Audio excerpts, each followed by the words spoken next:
മോളെ വെള്ളത്തിൽ കളിക്കാതെ പെട്ടെന്ന് പാടാ. ട്യൂഷൻ സമയമായി.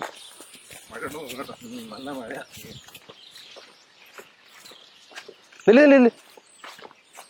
നമുക്ക് ആ വഴി പോകണ്ട, നമുക്ക് ഈ വഴി പോവാം മക്കളെ. വാ. എന്തേട്ടാ നിന്ന് തിരിച്ചു പോകുന്നേ? അത് റോഡിന് കുറുകെ ഒരു കമ്പി കിടക്കും. കമ്പിയാ എവിടെ? ഇതുകൊണ്ട് എവിടെ? ഈ ഒരു കമ്പി കണ്ടിട്ട് ചേട്ടൻ എന്താ തിരിച്ചു പോകാനൊക്കെ നിൽക്കുന്നത്? നിങ്ങൾ ധൈര്യമായിട്ട് വരിക, എന്നാൽ മാറ്റി തരാം.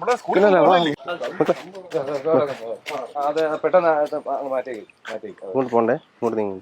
ഹലോ തുടരുത്, അതിൽ കറണ്ടുണ്ട്. മാറിക്ക് അങ്ങോട്ട്, ദൂരേക്ക് മാറിക്ക്. വൈദ്യുതി ലൈനിലെ പൊട്ടി കിടക്കുന്നത്. പെട്ടെന്ന് ആരെങ്കിലും KSB അറിയിക്കേ. KSB നമ്പർ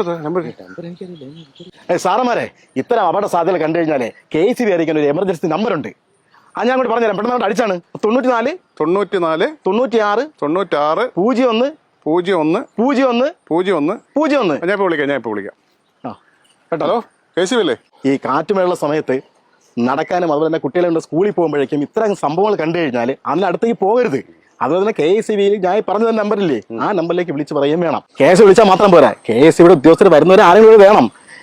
ഇതുപോലെ ആരെങ്കിലും വന്ന് ചവിട്ടി അപകടം ഉണ്ടാകാനുള്ള സാധ്യതയുണ്ട്. ഞാൻ പറഞ്ഞ നമ്പർ ഓർമ്മ ഉണ്ടല്ലോ, 94 96 01 01 01. ഓക്കെ.